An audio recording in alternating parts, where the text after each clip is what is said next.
आपल्या सरकारनं बजेटमध्ये विशेषतः अजितदादांनी एक योजना घोषित केली। त्या योजनेचं नाव आहे मुख्यमंत्री लाडकी बहीण योजना। काल सकाळी विधिमंडळाचं अधिवेशन चालू असताना मी स्वतः जिल्ह्याचा रत्नागिरी जिल्ह्याचा पालकमंत्री म्हणून एक आवाहन केलं महिला भगिनींना आणि जिल्हाधिकाऱ्यांना सूचना केली की रत्नागिरीच्या स्वातंत्र्यवीर विदा सावरकर नाट्यगृहामध्ये या कार्यक्रमाचा आपण शुभारंभ करूया।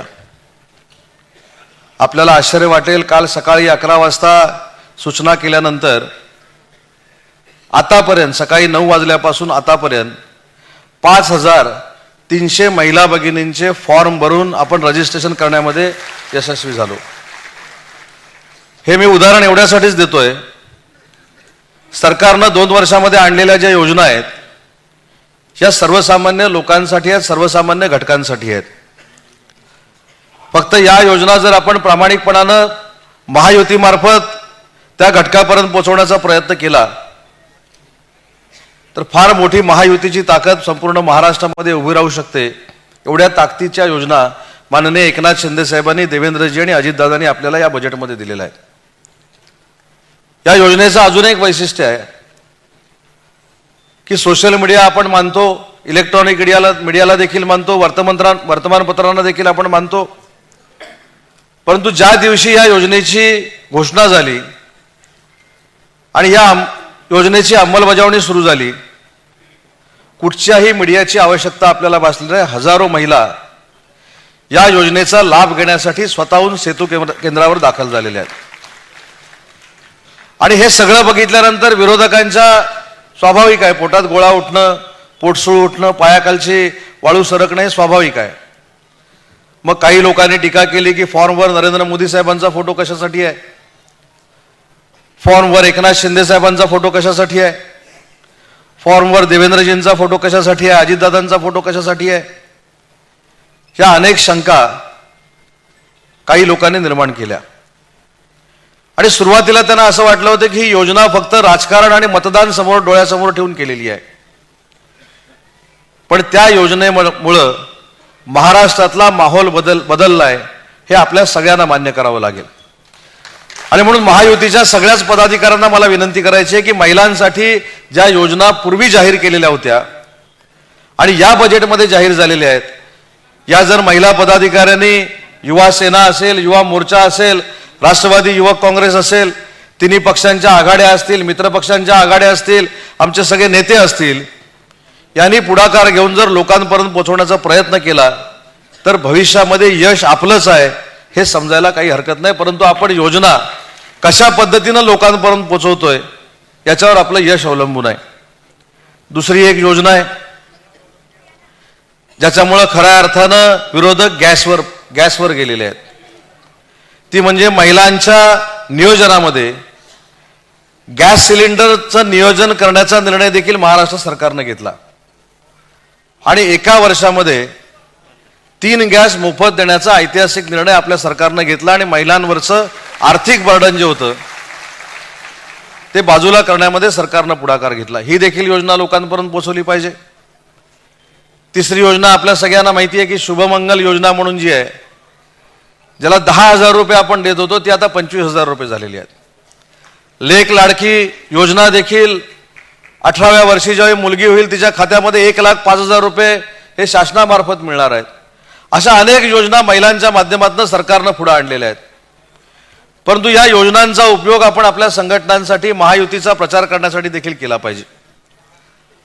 आज आपल्या एक लक्षात आलं असेल की लोकसभेची निवडणूक झाली आणि लोकसभेच्या निवडणुकीला जे होणार नाही ते लोकांवर बिंबवलं गेलं, पण जे आपण करणार आहोत ते लोकांवर बिंबवायला काय हरकत आहे असं मला वाटत नाही। एवढ्या चांगल्या योजना सरकारनं आपल्याला दिलेल्या आहेत आणि विशेषतः महाराष्ट्र शासनाच्या प्रत्येक विभागानं योजना आणलेल्या आहेत। त्या विभागांवर आपण कधी लक्ष ठेवतो, त्या विभागांवर कधी अभ्यास करतो का नाही मला माहित नाही। महाराष्ट्र शासनाचा मराठी भाषा नावाचा एक विभाग आहे। मराठी भाषेला अभिजात भाषेचा दर्जा मिळाला पाहिजे म्हणून मुख्यमंत्र्यांच्या नेतृत्वाखाली केंद्र सरकार देखील प्रयत्नशील आहे। नरेंद्र मोदी साहेबांकडे आपल्या सगळ्या महायुतीच्या खासदारांनी ही मागणी केलेली आहे। पण याच्या पलीकडे जाऊन देखील मराठी भाषेचं खातं जे आहे हे मराठी भाषेसाठी काम करतंय. आपल्याला कदाचित माहीत असेल की देशातलं सगळ्यात उत्कृष्ट भाषा भवन जर कुठं होणार आहे तर ते नरिमन पॉइंटला मराठी भाषा भवन होणार आहे. आपल्या मराठी भाषेला ताकदीनं जगाच्या समोर प्रेझेंट करण्यासाठी हा उपक्रम आपल्या सरकारनं सुरू केला आहे आणि त्याचं उपकेंद्र ऐरोलीमध्ये होणार आहे. या सगळ्या गोष्टीची आपण माहिती घेतली पाहिजे. काही लोक मराठी भाषेच्या निमित्तानं आपल्यावर टीका करतात, त्यांना आपण हे देखील सांगितलं पाहिजे की मराठी भाषेचं भवन हे देशाच्या पातळीवरचं नाही, जेव्हा बनणार आहे तर त्या भवनाचा दर्जा हा आंतरराष्ट्रीय स्तरावरचा असणार आहे. त्याच्यामुळे खातं आपल्याला मराठी भाषा वाटत असेल, पण ज्या महाराष्ट्राची मातृभाषा मराठी आहे तिला ताकदीनं जगाच्या पातळीवर पोहोचवण्याचं काम हे विभाग करतंय आणि त्याचा ऐतिहासिक निर्णय याच 3 नेत्यांच्या नेतृत्वाखाली भाषा भवनाचा आपण घेतलेला आहे. पण हे देखील लोकांपर्यंत पोहोचलं पाहिजे.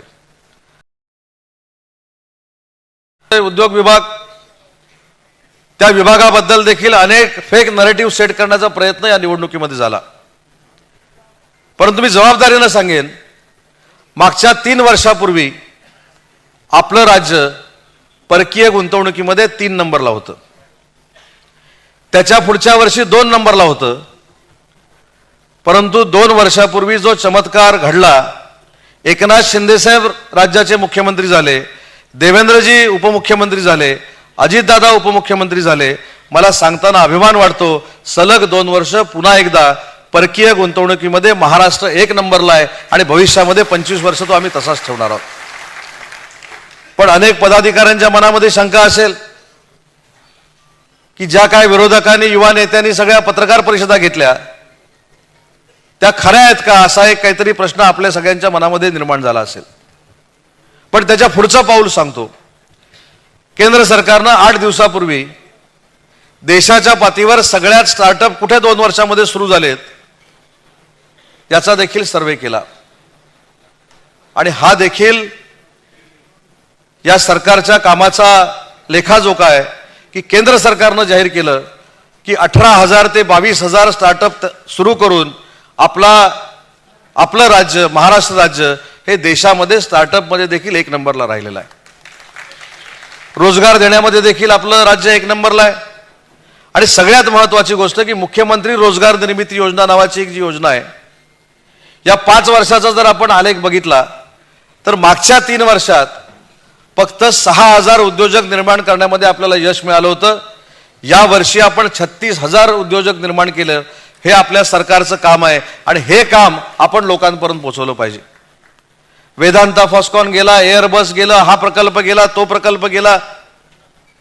यासाठी आपल्या सरकारनं धाडस दाखवलं आणि 6 महिन्यापूर्वी महाराष्ट्राच्या इतिहासात पहिल्यांदा उद्योग विभागाचा व्हाईट पेपर काढण्याचं काम आपल्या सरकारच्या माध्यमातून झालं आणि त्याला कोणीही चॅलेंज करू शकलं नाही, कारण आपल्या राज्यातनं एकही प्रकल्प बाहेर गेलेला नव्हता.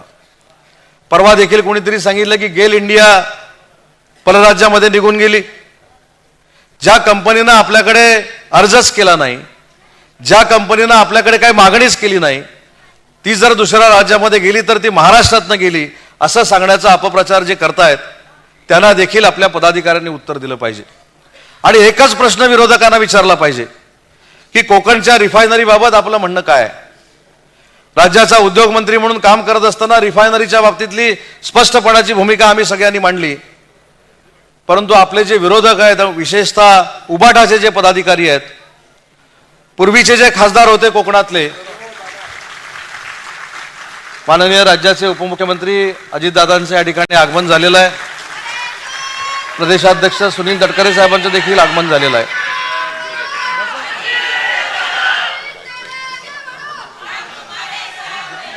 तर त्या रिफायनरी बाबतली उबाठाची भूमिका काय आहे, तर रत्नागिरी सिंधुदुर्गाचे माजी खासदार जे आहेत ते रिफायनरीला विरोध करत होते आणि राजापूरचे स्थानिक आमदार जे आहेत ते रिफायनरीचं समर्थन करत होते. त्याच्यामुळे प्रत्येक प्रकल्पामध्ये आपली नकारात्मक भूमिका ठेवायची आणि काही लोकांना सांगून सकारात्मक भूमिका ठेवायची. आणि प्रकल्प जर झाला तर तो आमच्यामुळं झाला, आणि प्रकल्प जर गेला तर आमच्या आंदोलनामुळे गेला, अशा पद्धतीची भूमिका उभाटाची लोक मांडतात. त्यांना देखील आपण स्पष्ट पद्धतीनं उत्तर देण्याची गरज आहे आणि त्याच्यासाठी देखील पदाधिकाऱ्यांनी पुढाकार घेण्याची गरज आहे. आपण काही गोष्टी महिलांच्या बाबतीतल्या सांगितल्या, पण आपण जे दररोज 2 वेळेस जेवतो, ज्यांच्यामुळे जेवतो, त्यांचा देखील विचार या बजेटमध्ये करण्यात आलेला आहे. 7.5 हॉर्सपॉवर पर्यंतचे जे पंप आहेत त्यांचं वीज बिल माफ करण्याचा निर्णय आपल्या सरकारनं घेतला आणि त्याचा देखील उपयोग किंवा त्याचा देखील फायदा लाखो शेतकऱ्यांना होणार आहे. या सगळ्या योजना आपण लोकांपर्यंत पोहोचवल्या पाहिजेत. अवकाळी पावसाच्या नुकसान भरपाईला आपण पैसे दिले, परंतु सतत पडणाऱ्या पावसाला देखील आपण पैसे दिले, नुकसान भरपाई दिली. आजपर्यंत ही नुकसान भरपाई कुठच्या राज्यानं दिली नव्हती, कुठच्या शासनानं देखील दिली नव्हती. म्हणून हे सगळे जे प्रकल्प आहेत, सगळ्या ज्या योजना आहेत, या आपण स्वतःहून पदाधिकाऱ्यांनी लोकांपर्यंत पोहोचवल्या पाहिजेत, जनतेपर्यंत पोहोचवल्या पाहिजेत. आपल्याकडे अजून एक विभाग आहे, सांस्कृतिक कार्य विभाग. अतिशय संवेदनशील निर्णय या मंत्रालयातनं या तिन्ही नेते मंडळींच्या नेतृत्वाखाली घेतले गेले. आपल्याला आठवत असेल की या विभागाचे मंत्री ज्यावेळी लंडनला गेले होते आणि राज्यानं त्यांच्याबरोबर मला देखील पाठवलेलं होतं, त्यावेळी देखील